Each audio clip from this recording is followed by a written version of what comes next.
everyone, magandang gabi po sa lahat po ng ating mga tagapanood. Ito po ang inyong favorite na tagalista ng Noisy, si Sasha Rogando Sasot. Alam nyo naman, ako ang #1 tagalista ng Noisy. I-share nyo na po ito ngayon din para po sa kaliwanagan ng lahat. Ito na po ang ating alam niyo naman ang bagyo, hindi ba? Sunod-sunod yan. Ito po ang susunod na signal number 4, di ba? Ginagather ko kasi lahat ng, alam mo yon, ng mga kulang-kulang na pag-iisip ng mga kung sino-sino. Kasi, naloka sila sa aking unang pasabog, no? Umaabot na siya ng 1 million views. Kanina lang siya 7 hours. So, hindi na nila malaman kung paano nila lulusutan. Lalo na't inaddress ko ang mga sundalo at mga pulis. Dahil totoo naman, hindi naaayon, wala pong basis sa batas ang ginawa nyo kay Duterte. Ito ipapaliwanag ko ng tuluyan. Alam nyo, may mga nagrebat-rebat, sumagot. Hindi ba napilitan ng sumagot ang Malacanang? Hindi ba? Hindi naman nila nire-relate na ako yon, pero ako nga ang #1 Noisy doon. So ngayon, i-address na ngayon natin. Alam mo, Claire Castro, favorite pa naman kita. O yung mga nandyan, i-click nyo na share para malaman yung lahat, yung mga nasa bahay, i-project nyo to sa screen, manood kayong magkakapamilya. Okay? Para malaman ninyo kung papaano kayo dinorobo, binubudol ng gobyernong BBM administration, lalo na kayong mga sundalo at pulis. Makinig kayo. Di ba kayo na kayo makinig? Doon sa Kabataan Party List na miyembro ng tumitegi sa inyo.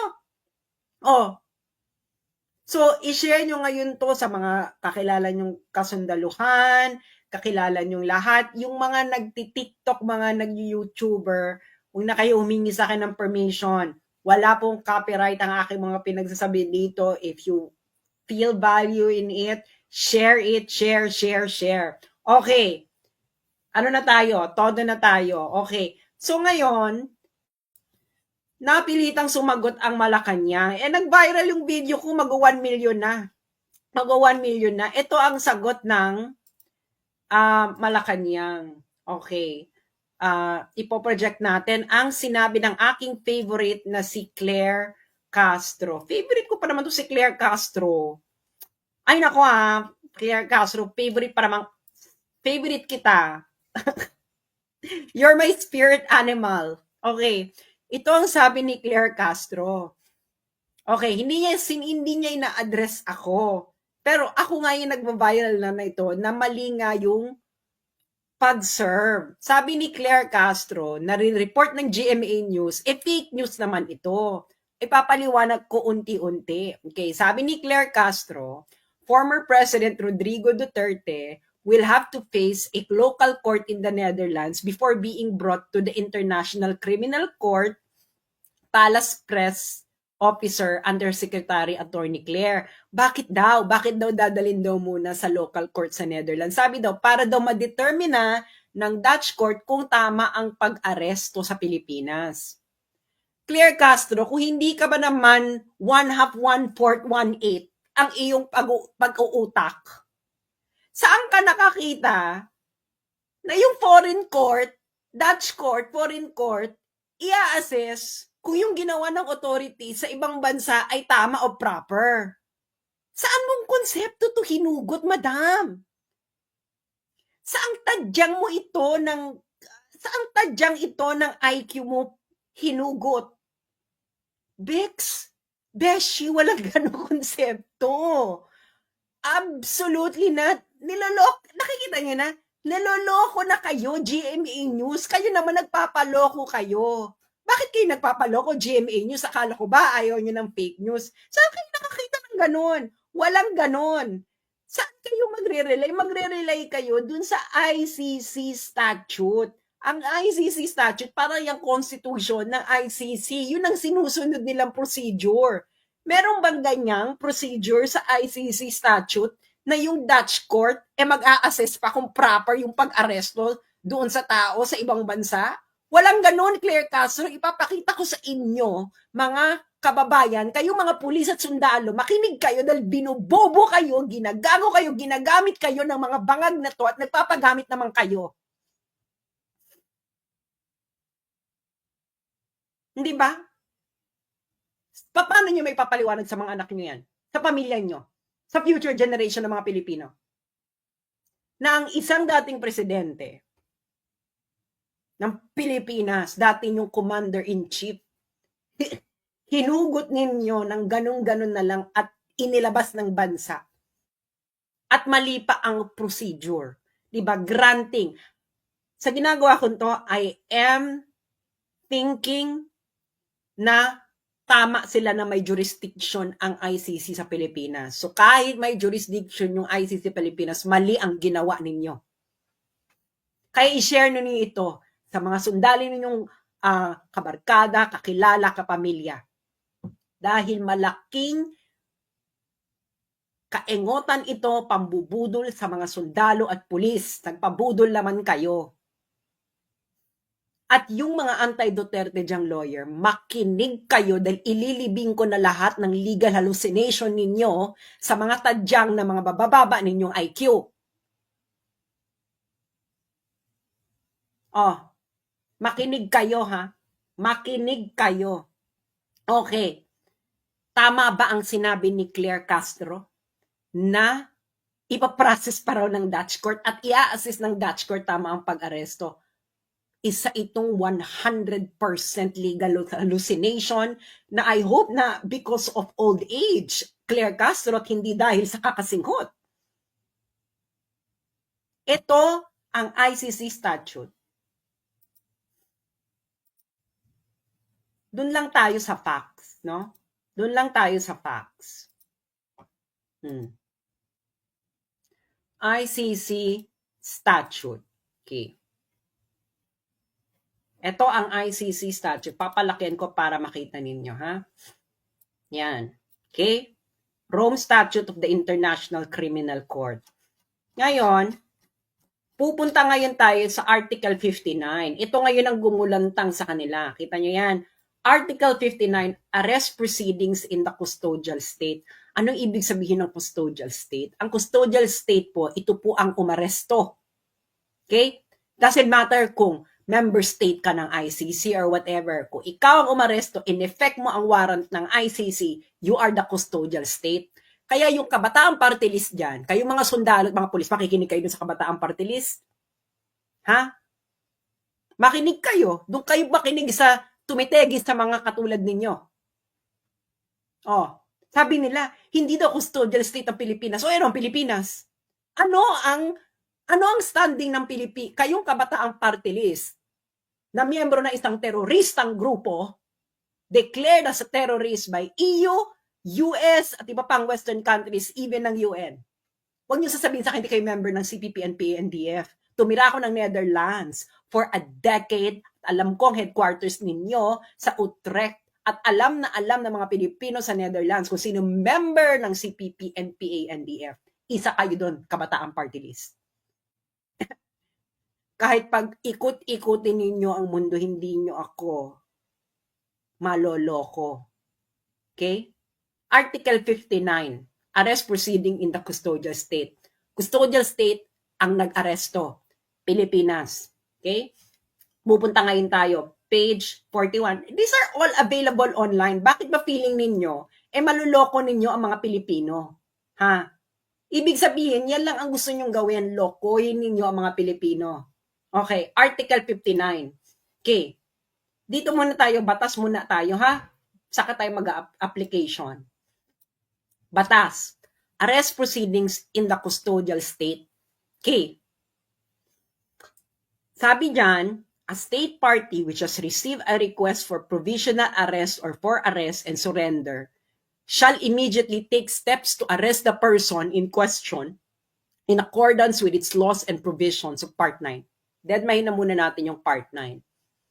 Ibig sabihin, kakuha sila ng request. Warrant of arrest, yun yung sinasabi nila Interpol note, red notice. Sino ba nag-notice sa Interpol? ICC. Ibig sabihin may warrant. Nagpa-request sa Pilipinas na i-serve yung warrant kay Duterte. O di ikaw ang custodial state, ano ka? Anong standing mo kung hindi ka custodial state? Ano, what is your legal standing? Ano ka? Rendezvous? Rendezvous state? Ano to kabataang party list? Linawin mo to. May nagsabi sa akin, kagagraduate mo lang ng law school. Well, congratulations, no? Na natanggap ka sa bar. Pero aminin na natin, 5 units lang ang international law sa Pilipinas. Hindi ba? Leiden University to, tol. Oh, inaresto. In-effect mo ang warrant. Okay, anong susunod? Step 2, Article 59.2. A person arrested shall be brought promptly before the competent judicial authority in the custodial state, which shall determine, in accordance with the law of that state, that the warrant applies to that person, the person has been arrested in accordance with the proper process, and the person's right have been respected. Ulitin natin sa Tagalog. Ang inarestong tao dapat madali karipas na dadalhin sa competent judicial authority ng custodial state ng Pilipinas. Ang competent judicial authority, in accordance with the law of that state, ay magdedetermine kung ang warrant ay applicable, ay applies doon sa inaresto. Yung person na inaresto ay inaresto ay naayon sa tamang proseso at nirespect ang karapatan ng taong inaresto. Ikaw, Claire Castro Bangag, asaan dyan ang Netherlands? Saan mo ipapasok dyan, madam? Kung bar exam ito, madam, at ito lang ang tanong, bagsak ka, Becky. Yung mga nakikinig dyan sa akin, nasaan dyan ang bansang Netherlands? Kung ma-justify mo kung nasaan dyan ang Netherlands ba ang custodial state? No. So, bakit ikaw na umaresto, Pilipinas, ang sasabihin mo, ang magdidetermina kung tama ang pag-aresto mo ay korte ng Netherlands? Saan ninyo hinugot ang katarantaduhang konseptong ito? Claire Castro, papaano ka pumasa ng abogasya na hindi mo muna binasa ang batas bago mo ibuka ang bibig mo?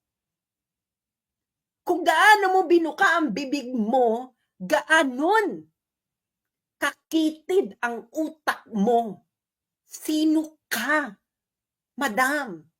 Nasa tamang pag-iisip ka ba? May nakikita ka ba na hindi namin nakikita dito sa Article 59 na kung paano ang tamang pag-aresto? Kayo nga, mga nakikinig kayong sundalo at pulis. Mali ba ako? Kung mali ako, maghain kayo, ha?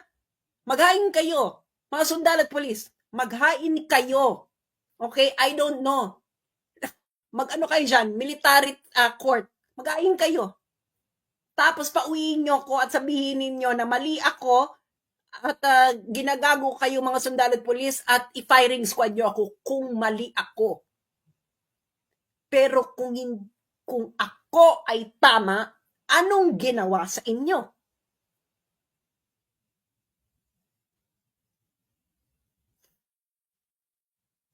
Oh, Claire Castro, magpaliwanag ka. Saan sa Article 59 na ang Netherlands ang magdidetermina kung tama ang proseso ng pag-aresto? Kayong GMA News, ano na? Dahil ba ilang porsyento sa inyo ay sa ng kumpanya ninyo ay pag-aari ni yung mga nakikinig sa aking senatorial candidate na pro Duterte noon. Ano? Magpaliwanag kayo. Nasaan dito? 'Di ba? Lalo na yung ano to bagong Pilipinas team. Oh, kakampi ninyo. Sinasabi, Netherlands daw ang magpa-process. Nasaan dyan ang Netherlands? Netherlands ba ay custodial state? No. Ang Netherlands ba ang nag-aresto? No. Ang custodial state ay ang umaresto. Ang custodial state ay ang nag-effect ng warrant of arrest. Sino ito? Malinaw sa bawat Pilipinong nakapanood ng mga pangyayari kahapon kung anong ginawa ninyo kay Duterte. Hindi ba? Naka-live ito. Paano nyo sa amin madidinay ang mga nangyari? Inaresto nyo. Oh, paano nyo ngayon ito sasabihin, Claire Castro, na ang Netherlands ang magpa-process? Nasaan siya dyan? Nasaan ang Netherlands dyan sa Article 59? Palakihan natin para makita ng katiting mong utak. Oh, nasaan siya dyan? Nasaan ang Netherlands dyan, madam? Oh, malaki na yan. Nakakahiya naman sa mata mo. Sa mata mong pinakitid ng utak mo. Nasaan ang Netherlands dyan, madam? Nasaan? Oh, a state party has received a request for provisional arrest or for arrest and surrender. Netherlands ba ang naka-receive? No. Pilipinas ang umaresto, di ba? Who immediately took step to arrest the person? Si Duterte. Pilipinas. And then, from step 1 to step 2, a person arrested shall be brought promptly before the competent judicial authority in the custodial state. Ang custodial state ay yung arresting state. Netherlands ba, Claire Castro, ang arresting state? Nasa Netherlands ba si Duterte nang siya inaresto? Wala. Nasa Pilipinas. Inaresto nyo, di ba? Okay. Ang sunod na tanong, kayong mga nakikinig, nakita nyo ang lahat. Ipinresenta ba nila? Oh, ayan ang requirement. After ng arrest, a person arrested shall be brought promptly before the competent judicial authority. Ano ibig sabihin nito? Ipipresenta nyo si Digong sa harapan ng competent judicial authority. Ginawa ba nila ito? Kayong mga sundalo at mga pulis na nakikinig sa akin, ginawa nyo to? Ginawa ito ng mga kasamahan ninyo? Sa dati ninyong commander-in-chief? Oo, hindi lang ang sagot. Napakasimple.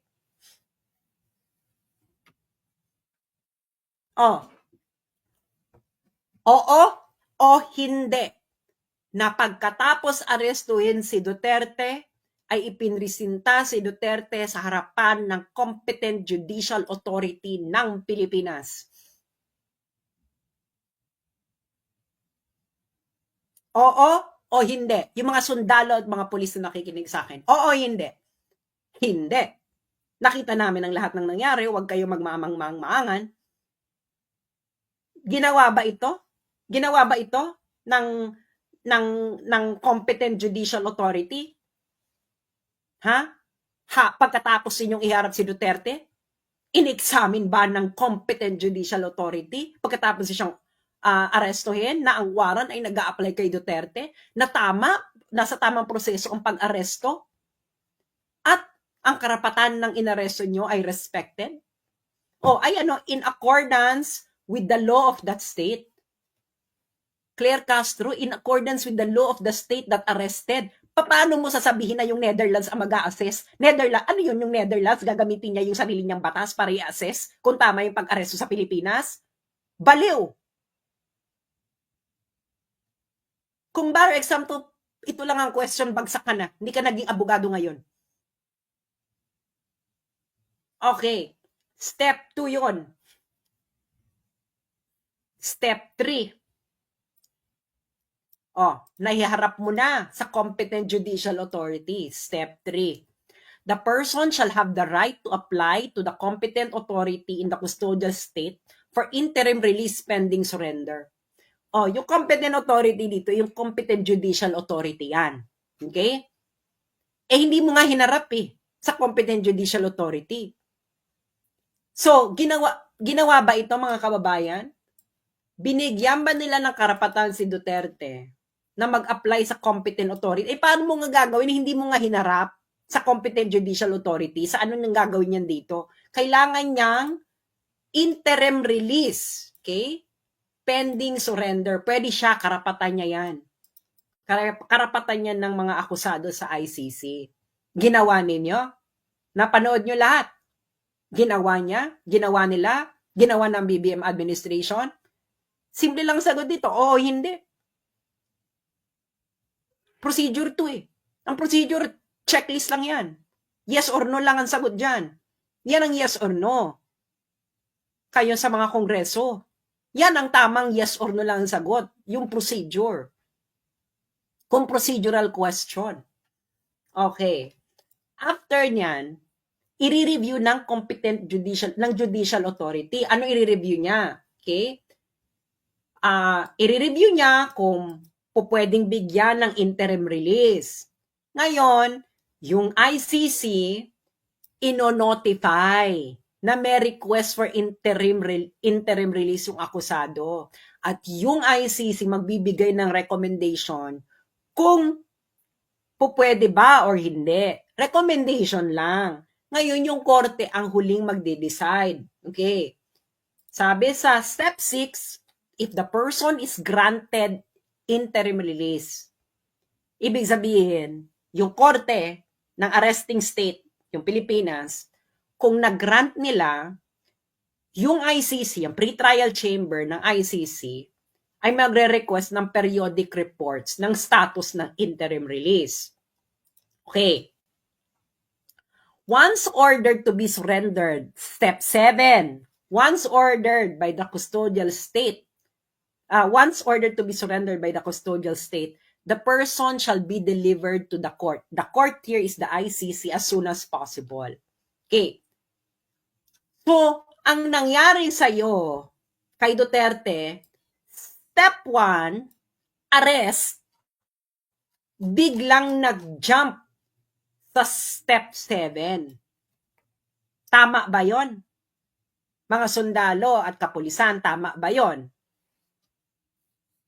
So, ano ang basihan mo, BBM Bangag, na ginawa mo ang step 1, inaresto mo, inignore mo ang step 2, step 3, step 4, step 5, step 6, at nag-jump ka sa step 7. Kaya ka ba bumagsak sa Oxford? You're not following instructions. Napaka-simple. Plain language. Oh, yung mga taga Mindanao, makinig kayo. Tama? Okay. Oh, Claire Castro, walang Netherlands dyan ha? Wala. Tigilan mo na yung legal hallucination mo. Okay. Now, para mas lalo ninyong maintindihan, okay, i-apply na natin ngayon ito sa facts, okay, facts of the case, okay, nang nangyari. Okay. Nasa na itong i-share ko. Kaya paki-share muna ito at makinig kayo nang hindi kayo naloloko ng mga kung sino-sino. Okay. Nasa na ba yan? I-ano ko na lang. I-share ko na lang yung Facebook ko. Okay. Yung mga, wag na kayo mag-request sa akin kung i-download nyo para sa TikTok, i-download nyo na lang. Okay. Dito ngayon tayo sa application. Okay. Ito ang sunod-sunod na pangyayari. Inaresto si Digong, correct? Oh. Granting, sabihin na natin for the sake of argument na may jurisdiction ng ICC, inaresto ninyo. Saan ang warrant of arrest ng ICC. Huwag niyo akong paikot-ikutin na dahil sa Interpol. Wala pong karapatan ng Interpol na mag-issue ng warrant. Ang Interpol po, nag-i-issue po ito ng red notice after merong isang requesting party na magsabi na may warrant of arrest itong tao ito at kailangan ng tulong ng Interpol. Ang Interpol nag-issue ng red notice on the virtue of that warrant. At ikaw, Pilipinas, ikaw, Bongbong, hindi ka nag-comply sa Interpol, nag-comply ka dun sa warrant. Hindi dun sa red notice, nag-comply ka doon sa warrant. Okay. Sabi mo, inaresto si Digong. Okay, nag-comply yan sa Article 59.1 ng ICC statute. Arrest the accused. Check. Anong second step nila? Dinala sa Villamor Air Base. Anong step 2 sa ICC statute? Iharap ang akusado sa competent judicial authority ng custodial state. In other words, Pilipinas. That's Article 59.2. Okay. Nag-comply? Aba, kahit grade 5, maintindihan ko anong difference ng Villamor Air Base at competent judicial authority. Wes, wag niyo na maka-illegal calisthenics. Ang layo naman ng Villamor. Kailan naman naging competent judicial authority ang Villamor Air Base? Yung mga sundalo at pulis. Oh, mali ba ako? Sabihin niyo sa akin, baka nagbago na. Baka nagbago na talaga ang Pilipinas. Na ang Villamor Air Base ay bigla ng competent judicial authority. Anong next step ninyo? Isinakay sa eroplano. Anong next step pagkatapos? Anong next step ayon sa batas na nanaayon sa ICC proceedings? Ang competent judicial authority susuriin ang warrant process at kung nirespeto ba ang karapatan ng accused. That's Article 59.2. Complied? No, X. Umalis ang eroplano ng Pilipinas. Yun na yung final step ninyo. Ang next step doon, ang akusado ay pwedeng humiling ng interim release sa competent judicial authority. So, ihaharap nyo muna siya, i-assess muna ng judicial competent authority lahat ng mga nangyari, and then, ang akusado ay magre-request ng interim release. Karapatan niya yun. Nasa ICC statute yun. Huwag nyo ibase sa feelings ninyo. May batas po. Nandun yung batas, may procedural law. Wala akong pakialam sa mga drama. You cannot pick and choose kung ano yung steps ninyo dito. Hindi ito dance revolution. Kahit nga dance revolution, kailangan mo mag-follow ng steps. Okay. Hindi, di ba? Ngayon, ang dami na naman nilang mga ebas. Akala nila hindi ako handa sa mga kaebasan nila, no? Sabi nila, hindi na naman member ng ICC ang Pilipinas, kaya hindi na applicable lang Article 59. Unang-una, sabihin ko lang na yung mga nagsabi niyan, ang nagpapatunay na ang average IQ ng mga Pilipino ay 81. kung hindi ka na member ng ICC, at sinasabi mo na yung batas ng ICC hindi nag-a-apply sa Pilipinas, so anong basis mo ng arrest? Nagigets ninyo? Sabi nung iba, hindi na raw applicable ang Article 59 na binasa ko kanina sa Pilipinas dahil hindi na raw member ang ICC. Kaya daw dapat si Digong ay ilipad. Ilipad saan? So, anong basis mo na kukunin mo si Digong, ilalagay mo sa plane at ililipad mo palabas ng Pilipinas? Paki-explain. Wala, di ba? Doon pa lang, safe lang ka na. Kung hindi na member, bakit, anong basis mo na tinanggal mo si Digong? Hindi naman voluntary si Digong na sumama sa airplane. He was arrested by Torres live in front of the Filipino people. Tapos sasabihin mo, hindi inaresto? O ano yun? Ano nangyari kung hindi siya inaresto? Ano ba to, party invitation ba ang ginawa ni Torres? Meron bang party sa Netherlands? Sinabi ba ni Torres kay Duterte na, Digo, may party sa Netherlands. Ano, gusto mo may libreng aeroplano? Ganun ba nangyari? Hindi gano'n ang nangyari. Oy, inaresto, you are the arresting country. So, susunod ka. Ikaw nga nag-arresting country. Okay. Ngayon, papatulan natin. Sabi daw, hindi member, hindi applicable. Okay. Ngayon, may nangyaring similar na ganito, no?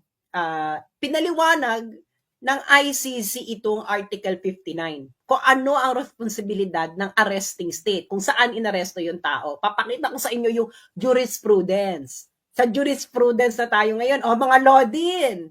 Akala hindi yun pinagsasabi ko. Lalo na yung mga nagsasabi na huyo daw para i-discuss. Ngayon, huyo kayo ngayon. Okay. Jurisprudence na tayo, di ba? Okay. Para dun tayo sa mas exciting parts. Okay. Jurisprudence. Okay. Anong jurisprudence ito sa ICC? Ito ay ang jurisprudence ng situation in Libya in the case of the prosecutor versus Saif al-Islam versus Gaddafi. Okay? Kung natatandaan ninyo, ang Libya po ay hindi po ito member ng ICC. Ngayon, paano ngayon sila napasa ilalim sa jurisdiction ng ICC? Dahil meron po sa Rome Statute na ang UN Security Council ay pwedeng magpasa ng resolution na ire-refer nila ang isang sitwasyon sa ICC para investigahan. Kaya napasa ilalim sa jurisdiction ng ICC ang Libya kahit ang Libya ay hindi ito miyembrong bansa. May ganun pong procedure. Okay. Ngayon, i-search nyo to. Number ICC 00111-0111, date April 4, 2012. Okay. Dapat yung may date kasi lahat ng references nila ito dito sa kasong ito. And then, hanapin nyo ito April 4, 2012. Okay. Ngayon, sa paragraph 19,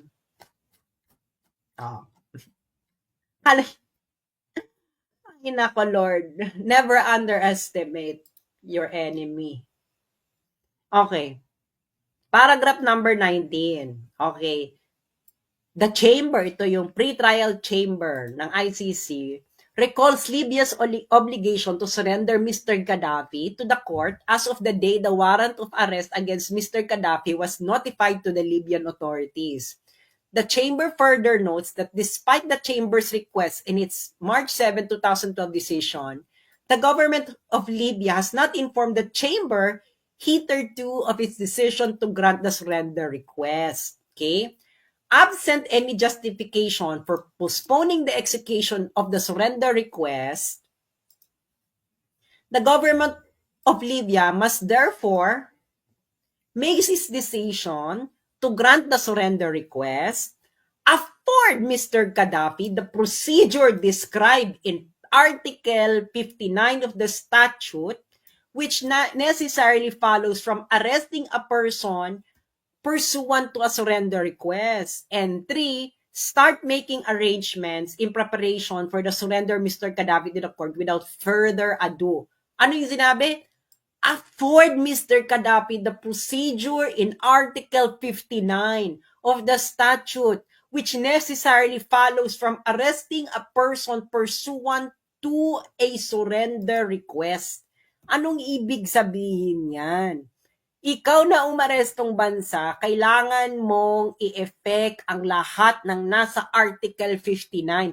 Libya na to, hindi sila miyembro ng ICC. Kaya yung mga nagsasabi niyan, hindi na naman tayo member, ulul. It applies to the arresting state who would like to comply to the surrender request ng ICC. Kese hodang sino ka pa. Dito nga lang, mas matindi dahil ang UN Security Council binigyan ng kapangyarihan ang ICC na imbestigahan ang Libya. So, ang basis ng jurisdiction dito ng ICC ay ang UN Security Council resolution. Ngayon, yung ICC, sinabi niya may jurisdiction sa Pilipinas kahit nag-withdraw na ang Pilipinas. Therefore, ang jurisdiction ng ICC flows from its own interpretation of its jurisdiction.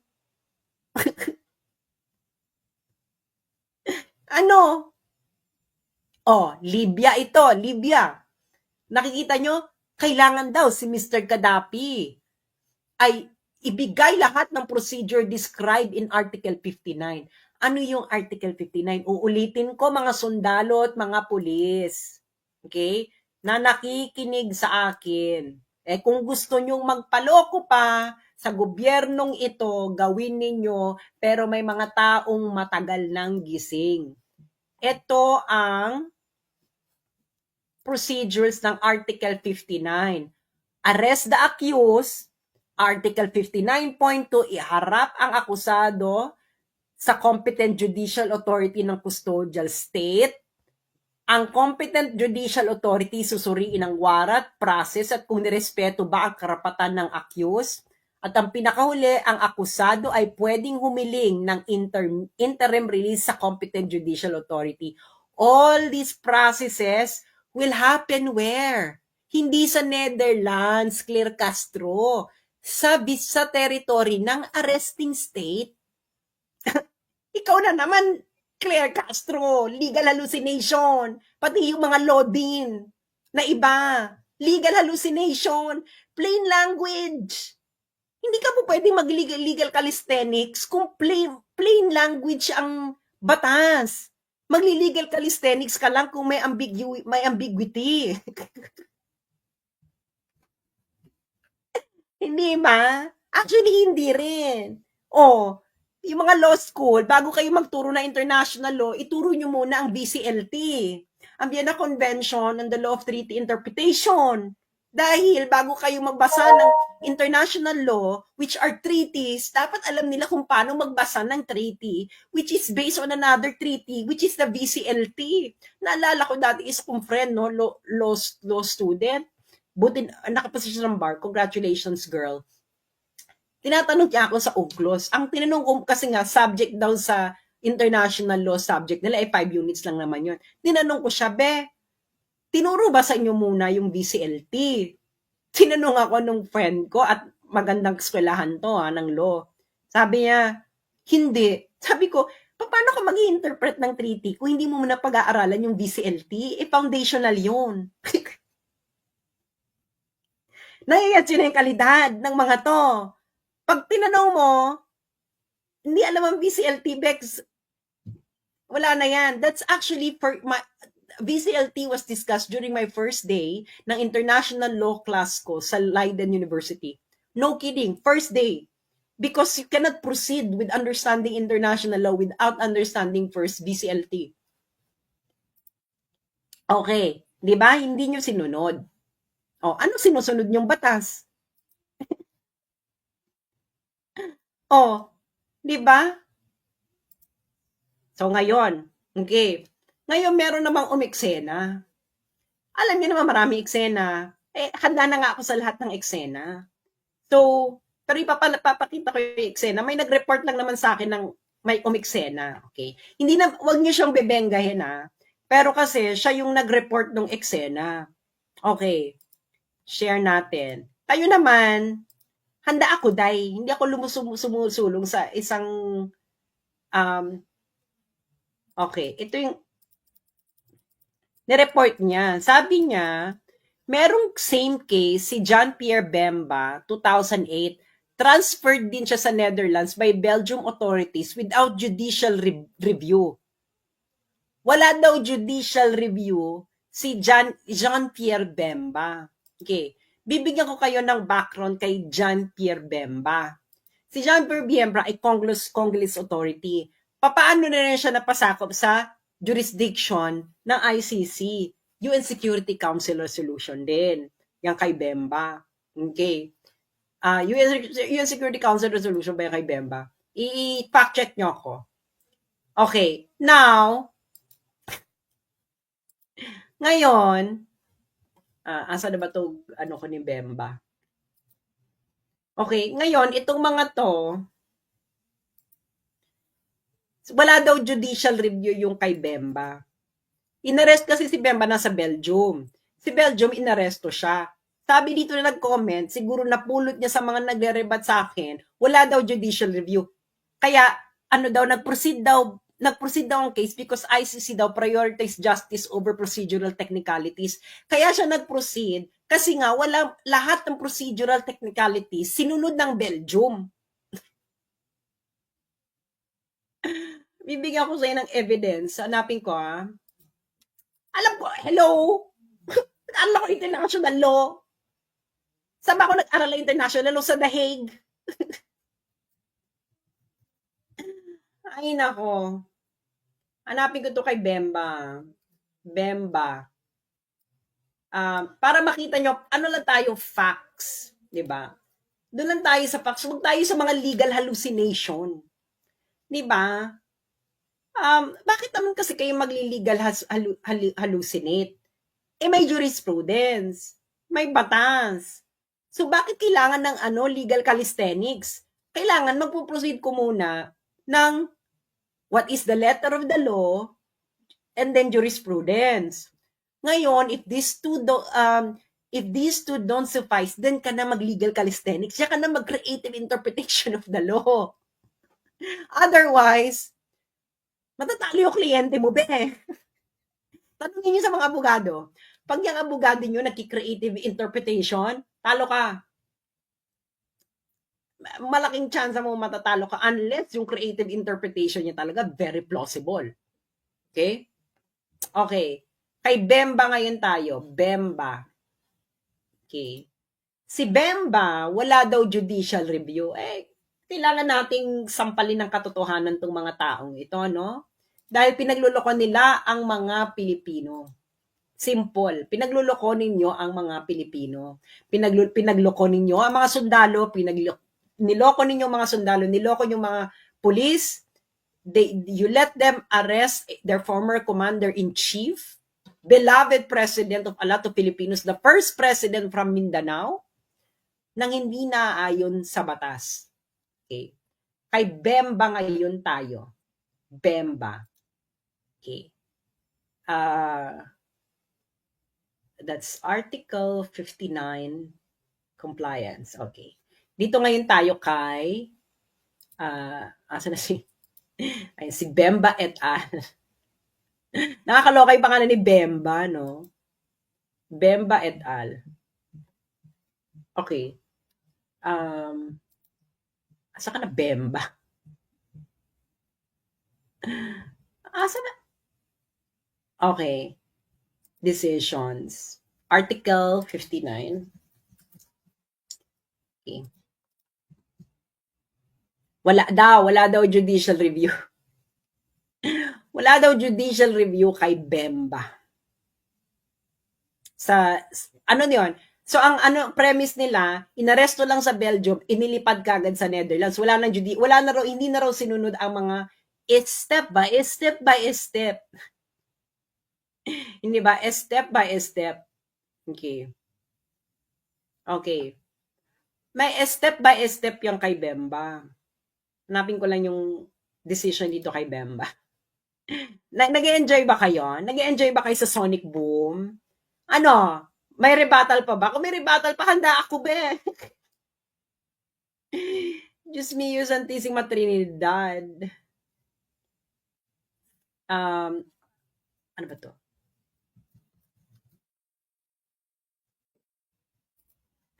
Kasi dapat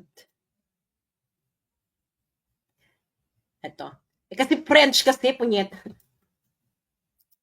Hindi po ako marunong mag-French. Okay. Ito. Nahanap ko na. Buti may English. Okay. Tagal naman mag-load, ICC. Ito. Top screen. I-share na natin yan kay Bemba. Si Bemba daw. Walang judicial review. Okay. Alam nyo, kayong mga nagpapakalat ng mga legal hallucination, makinig kayo.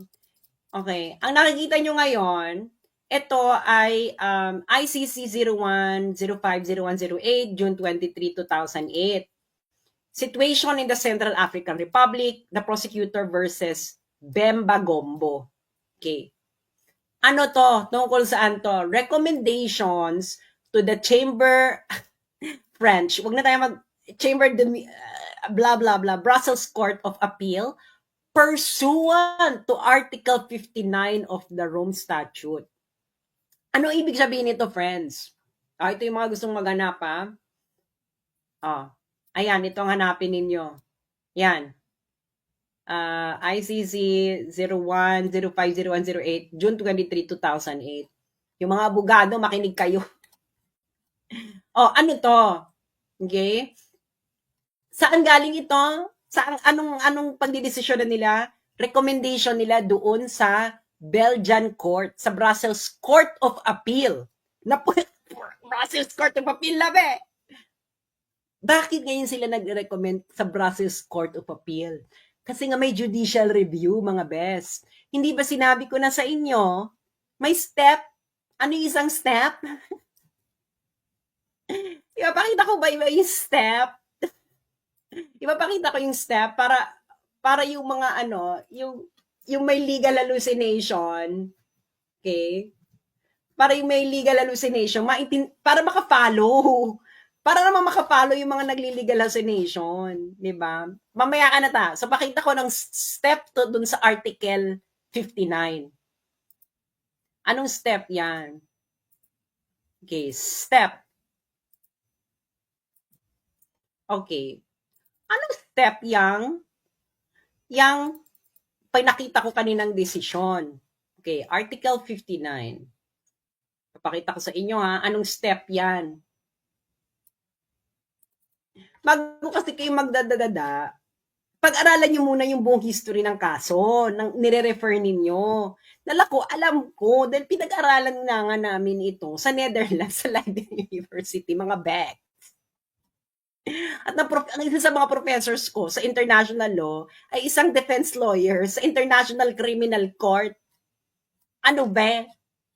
Professor ko sa jurisprudence. Hindi lang basta jurisprudence, international legal jurisprudence. Di ba? So, itong Article 59, nakita nyo yon, di ba? In pursuant of Article 59.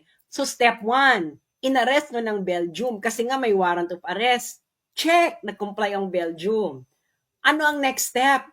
Step 2, hinarap sa competent judicial authority. Malamang hinarap nila sa judicial competent authority, kaya nga na umakyat na sa Belgian Court of Appeal. Hindi ba? Kung hindi naman kayo 1/2, 1/4, 1/8, 1/32, and I don't know, plank length, nakatiting na kautakan ninyo, may steps. Okay? Yung pinakita ko sa inyo kanina, yung recommendations ng ICC, alam niyo kung nasaan na yon? Step 5 na yun.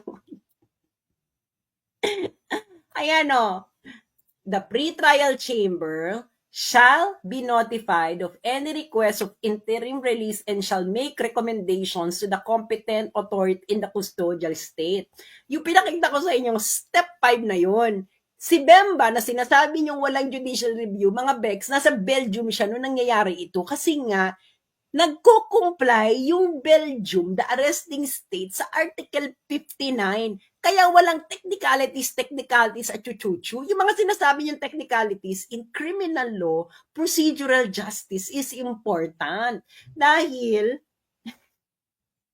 nakalagay mismo sa Rome Statutes, the rights of the accused will be respected all throughout the proceedings. Ibig sabihin, from the moment that you arrest hanggang ma-convict yan, the rights of the accused will be respected. The right ni Duterte, the life, liberty, and property of Duterte will only be subject to whatever after conviction. Hanggang ngayon, Duterte is innocent until proven guilty beyond reasonable doubt. Di ba? Step 5. Okay, step 5 na ito pinakita ko sa inyo. Di ba? Step 5 na nga. Step 5 na yung kay Bemba. Kasi nga, ayan, recommendations to the Brussels Court of Appeal pursuant to Article 59 of the Rome Statute. Pursuant to Article 59 of the Rome Statute, na nandyan ang judicial review sa arresting state. So saan nyo na naman ninugot yung pinagsasabi ninyo na yung Belgium ay walang judicial review kay Bemba bago siya isurrender sa ICC? Ano na naman itong mga tinitira ninyo? Pentel pen ba ito? Oh, may judicial review ang Belgium. Babasahin natin kung ano nangyari, di ba? Oh, sabi on May 23, 2008, the chamber issued a warrant arrest against Bemba. Okay. That same day, on the basis of the warrant of arrest, in accordance with the Article 92 of Rome Statute, the chamber requested the Kingdom of Belgium provisionally arrest Mr. Pierre Bemba and ensure his safety until his final surrender to the registrar of the court. When issuing the warrant of arrest, the chamber considered there were reasonable grounds, etc. Okay. The warrant of arrest was executed by the competent authorities of the Kingdom of Belgium. Nandun kasi si Bemba, sa Belgium. So yung Belgium ngayon, ang custodian state. Nasa Belgium si Bemba eh. Ngayon, on May 30, the Council for Missing Pierre Bemba filed French ito. Ito yung interim request for liberty. Okay. Ngayon, yung Court of Appeals ng Belgium, binigyan siya ng recommendations ng ICC. So, merong judicial review, mga Bex. Nagigets ninyo? May judicial review bago siya sinurrender sa ICC. May judicial review saan? Class? Sa custodian state. Ano uli yung custodian state? Ang custodian state, ang arresting state. Ngayon, dinebank ko ba kayo nang hinugot ko lang sa tadyang ang mga argument ko? Hindi. Dinebank ko kayo according to what? Plain reading of the law, ICC statute, and jurisprudence of the ICC. Ngayon, kayong mga nakikinig sa akin, mga sundalo at pulis, ano ngayon ang ginawa sa inyo ng BBM administration? Tell me, were you acting on the presumption of regularity? Paano regular? Hindi nga, Torres was not acting on presumption of regularity. Torres was acting on the condition of the ignorance of the process of the ICC. And ignorance of the law doesn't excuse anyone. Kahit si General Torre ka pa, ay yun ay kung kayong mga pulis at sundalo ay loyal pa sa Constitution. That's my challenge to you. Are you still loyal to the Constitution? Ang linaw, di ba? Nakita niyo yung ginawa kay Bemba. Nakita niyo yung sinabi ng trial chamber court kay Gaddafi. Kay yung ginawa ng Belgium kay Bemba. Sinabi noon sa desisyon kay Gaddafi na Article 59 dapat i-afford kay Gaddafi ng Libya, the arresting state. Si Bemba na inyong pinagmamalaki, etos garbanzos, binigyan din siya ng Article 59, nag-comply din ng Article 59 ang Belgium bago siya isinurrender sa ICC. Kayong mga sundalo at mga pulis na nakikinig sa akin ngayon, granting, let's say, for the sake of argument that ICC has jurisdiction over the Philippines. Okay? Let's say, for the sake of argument, just for the sake of argument, okay?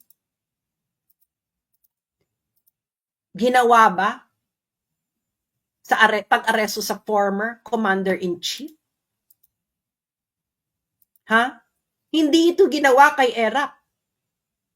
Hindi ito ginawa kay Arroyo. This is the first time that this was conducted in recent memory to a former head of state of the Philippines. Hindi ba? Si ERAP nga na pinatalsik ng upheaval na nagkaroon ng people power and coup combine laban kay ERAP. Binigyan pa siya ng karapatan. Hindi ba? Si Duterte, what did he do? Kayong mga sundalo at pulis. Huwag niyo sasabihin may presumption of regularity. Presumption of regularity is premise that the officer actually knows what is regular.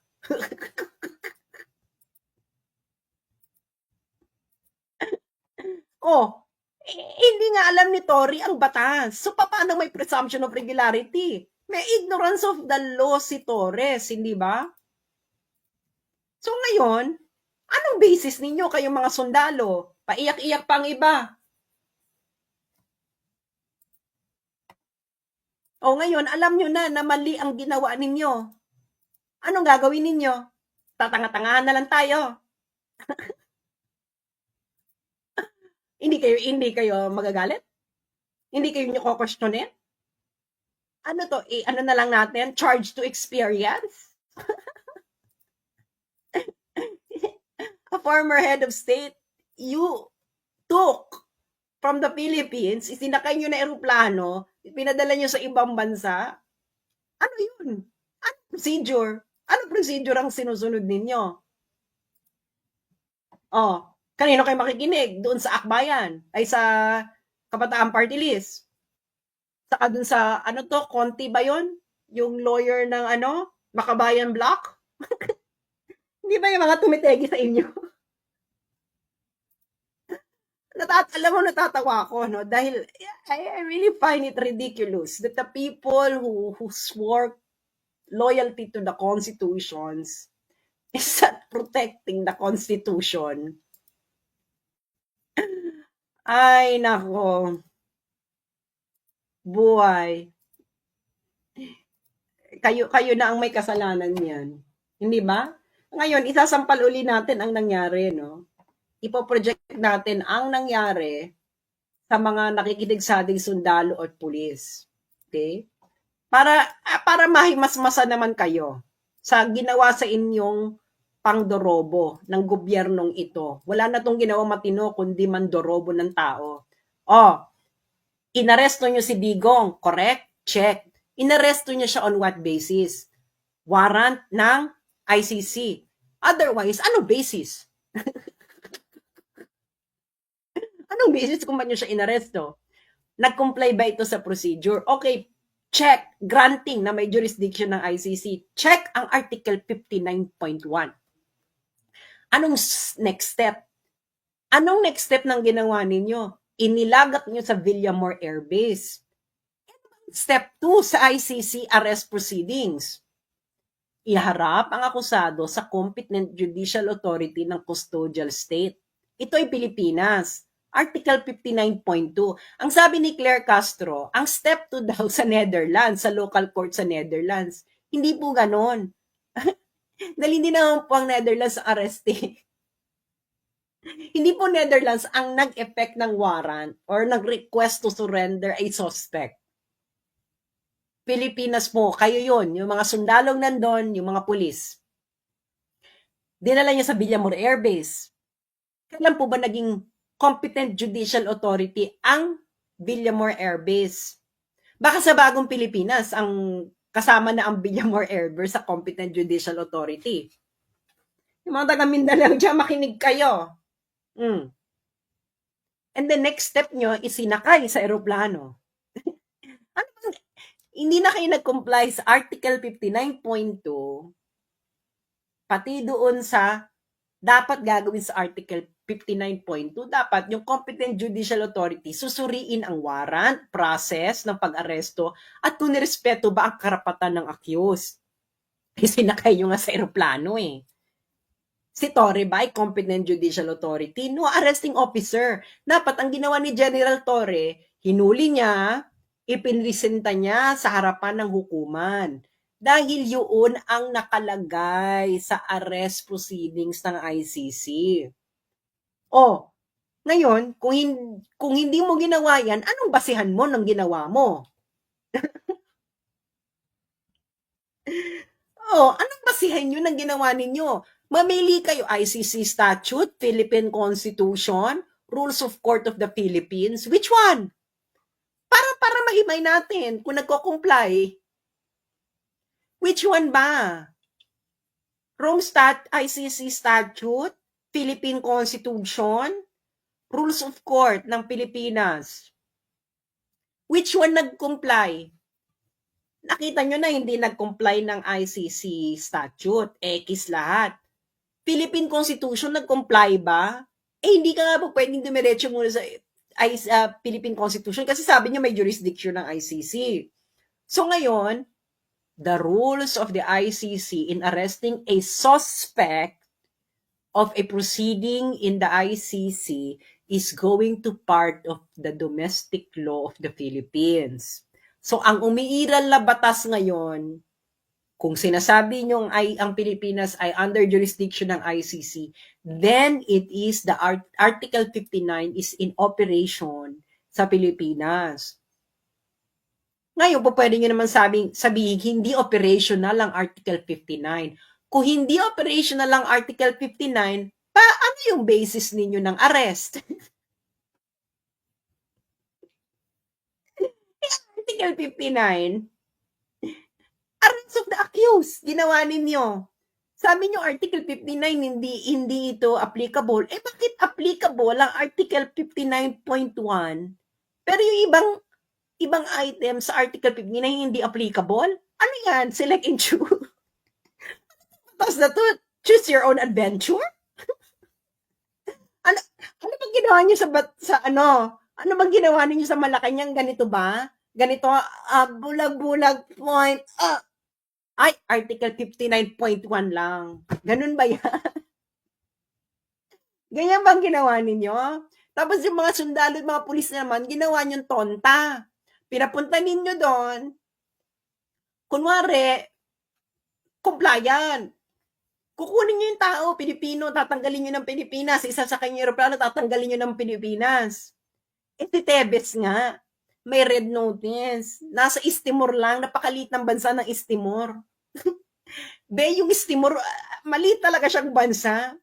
Hindi nyo nga ma-extradite. Si Tebes, may warrant pa rin sa Pilipinas, hindi nyo ma-extradite mula East Timor. Tapos si Digo, hindi naman siya nag-resist. Hindi ba? Pero hindi niya siya sinabihan ng karapatan niya. Na karapatan niyang, ano yun sa mga karapatan? Humiling ng interim release sa competent judicial authority. And that will only happen after you present him before a competent judicial authority. Yun dapat ang ginawa ni General Torre. Hindi yun ang ginawa ni General Torre. Even the ICC jurisprudence on Gaddafi says that na pagkatapos mong arestuhin after effecting a warrant of the ICC, Article 59 will apply to the suspect, kahit sino pa yan. Kahit dun kay Bemba. Yung kay Bemba, may judicial review. Kayo yung mga nagsasabi sa inyo na walang judicial review yung kay Bemba, yung mga magpapakalat niyan, that is incorrect. 100% incorrect. Pinakita ko na sa inyo, hindi ba? I-review nyo na lang. Hindi ba? Merong judicial review. Kay Duterte, hindi siya hinarap sa competent judicial authority. Ang competent judicial authority, habang nandun siya, hindi sinure kung ang warrant, ang process, at ang mga karapatan niya ay respetado. At hindi siya sinabihan na pwede siyang humiling ng interim release sa competent judicial authority. Anong nakita ninyo? Pilit siyang kinukuha ni General Torre para isakay sa eroplano. Hindi ba? Yun ang mga nakita nyo na subaybayan ninyo. Huwag kayong magmaang-maangan, kayong mga sundalo, kayong mga pulis. Ngayon, saan kayo loyal? Loyal kayo sa Constitution? What is the basis sa Constitution ng arrest? Mag-aantayan tayo ng desisyon? Alam nyo na, napakalinaw. Hindi nyo kailangan mali. It is incorrect. Flawed. You gave up the sovereignty of the Philippines. Ito, may role pa yung korte ng Pilipinas, oh. Iharap sa competent judicial authority ng custodial state. Pilipinas yung custodial state, Claire Castro, hindi Netherlands. Your legal hallucination is too much already, madam. Magpa-hair follicle test ka na. Wala yung sinasabi mo. Yung sinasabi mo, Claire Castro, wala yan sa Rome Statute. Wala yan sa jurisprudence ng ICC. Walang papel ang Dutch court sa pagsusuri kung ang pag-aresto sa akusado ay proper. Unless na citizen nila ang involved, one, resident nila ang involved, two, or kung yung tao ay inaresto doon sa territory ng Netherlands. Doon lang nag-activate ang Dutch court in order to comply with Article 59. Yang sinasabi mo, Claire Castro, kayo namang GMA News 7, pinapakalat niyo ang kabubuhan ni Castro, halatang-halata kayong GMA News kayo ay mga bayaran kayo ni Marcos ngayon, na hinahada niyo si Marcos, nagpapatira kayo sa puwet sa mga Marcoses ngayon. Pinobroadcast niyo naman yung katangan, wala ba kayong legal researcher? Hindi niyo ba kaya? Ang mahal-mahal lang, ang laki-laki na kinikita ninyo Tapos puro kabubuhan pinapakalat niyo sa mga Pilipino. Yung mga sundalo at mga pulis, naniniwala naman kayo. Uto-uto.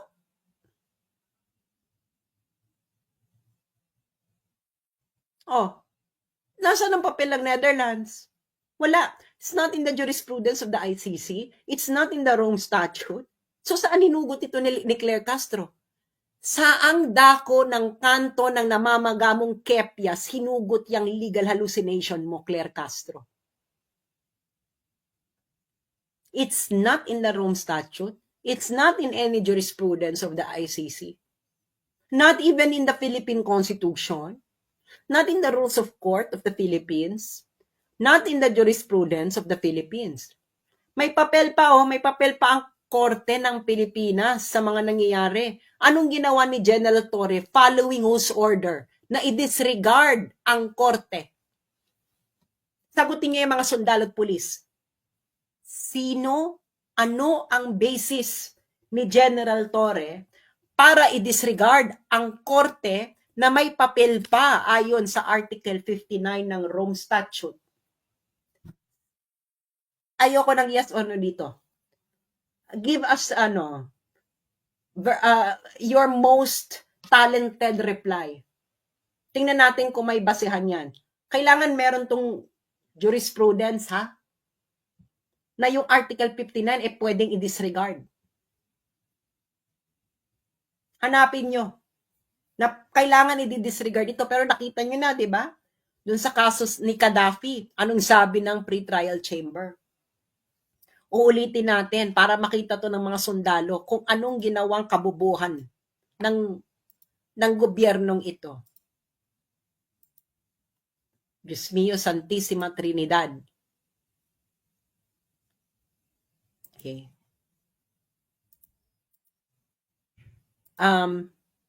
Papakita ko uli yung kay Gaddafi para malinaw ang lahat.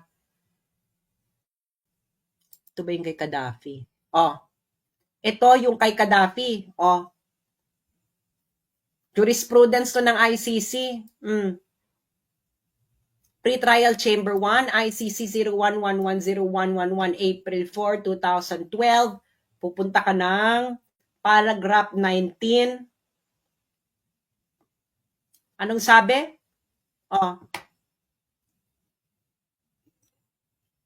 Government of Libya, siya yung mag-aaresto, mag-effect ng warrant of arrest, afford Mr. Gaddafi the procedure described in Article 59 of the statute, which necessarily follows from arresting a person pursuant to a surrender request. Gaddafi na yan, Yan ang sinabi ng ICC. Pagka-aresto mo, ibibigay mo sa inaresto mo dito si Mr. Gaddafi, procedure described in Article 59 of the statute, yung diniscuss ko, which necessarily follows from arresting a person pursuant to a surrender request. So, ibig sabihin, pag may inaresto ka, na in pursuit ng surrender request ng ICC na yun ang nangyari, you will afford the accused the procedure described in Article 59. So ngayon, yung mga nagre-rebat-rebat sa akin, humugot kayo ng jurisprudence sa ICC justifying yung sinasabi ninyo na Article 59 does not apply to the Philippines. Dahil kung wala kayong mahugot, sama-sama kayong sanang mag-crashing sa taas ng amats ninyo.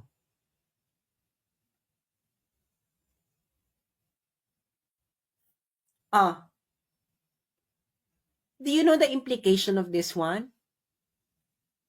This is not going to be the end of it. Not going to be the end of it. It's going to be a huge international issue. I'm going to tell you. Diba? I'm going to tell you. It's going to be a huge international issue. It will be. Nataon pa, si Trump pa yung presidente ng US na galit sa ICC. Galit na galit sa ICC. It will be a huge international issue. And ang ICC ngayon nasa hotspot, di ba? Dahil yung kay Netanyahu, kay Putin, at yung battle nila ngayon with the US. Sa hotspot sila ngayon. Do you really think, ngayon, kung gusto ng ICC to add additional burden to them, go ahead. Disregard Article 59. But this will be your death knell. Because alam ninyo, kayo na rin mismo ang nagsabi sa jurisprudence ninyo, pagkatapos arestuhin ng isang accused, this is the jurisprudence on the situation on Libya, afford Mr. Cadavi the procedure described in Article 59. Ginawa ba yan sa Pilipinas? Ginawa ba? Ginawa ba kay Duterte? Napanood nyo lahat. Ano? Yung mga nakikinig sa aking sundalo, ginawa nyo? Ginawa ba ng gobyernong Bangang? O di malinaw na this is political. So you have been a tool not of law but of politics. Ano pa ba? Hindi na ayon sa batas eh. Diba? Ito nangyari, inaresto si Digong, dinala sa Villamor Air Base, isinakay sa eroplano, umalis ang eroplano ng Pilipinas. Paano naging compliant yan ng Article 59? Diba? O choose your, i-screenshot nyo ngayon, pag-aralan ninyo, lalo na may mga sundalo, diba? Pag-aralan nyo mabuti yan. Diba? Diba? Yung pula, yan ang procedure. Yung blue, yan ang ginawa ninyo ng bangag na administrasyon. Ano ba yan? Nagtutugma ba? Screenshot ninyo, kayong mga nakikinig, screenshot ninyo, pag-aralan nyo, itulog nyo muna, pag-aralan nyo kinabukasan, sa inyong inuman, pag-usapan ninyo kung magkakatugma ba yung batas sa ginawa.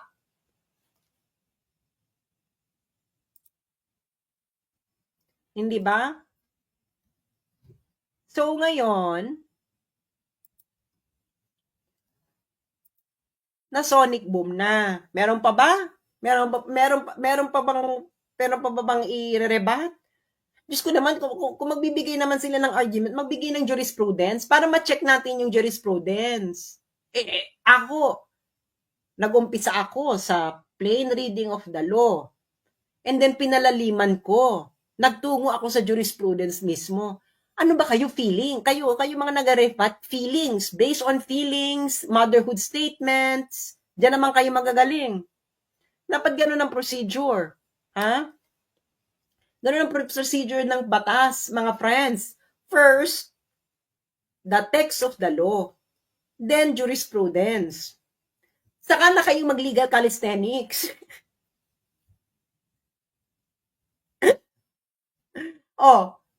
Basihan ko, plain reading of the law, check. Ayon yan sa BCLT.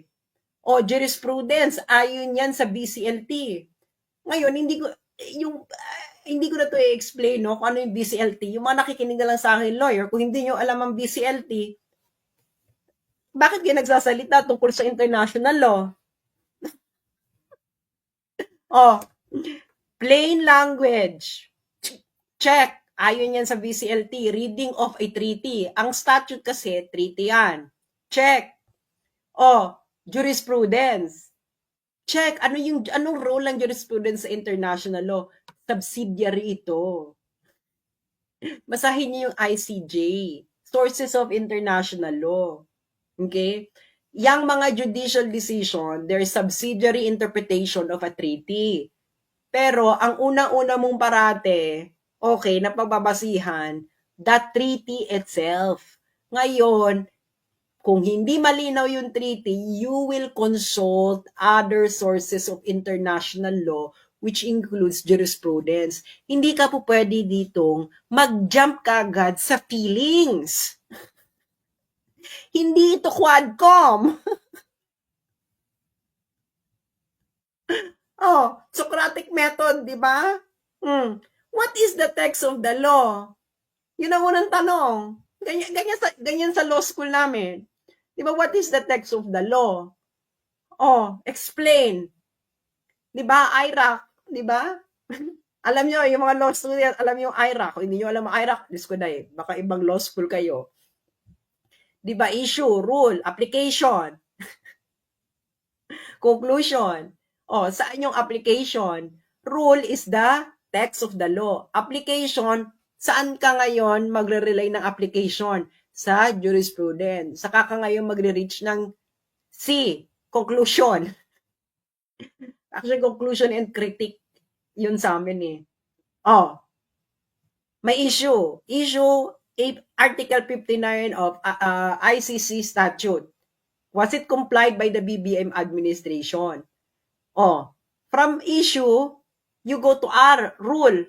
What is the rule? You list the rule, Article 59, as it is. Oh, application. Application, you begin with the plain reading of the text. BCLT. Yan ang rule sa BCLT. Oh, ngayon, kung gusto mo pang palalimin, kung medyo malabo pa sa iyong meaning ng Article 59, you go to what? Other sources of international law as subsidiary to interpret the treaty. What is the treaty here? The ICC statute. And then after you apply it with the facts, you go to the conclusion of your issue. So what is the issue?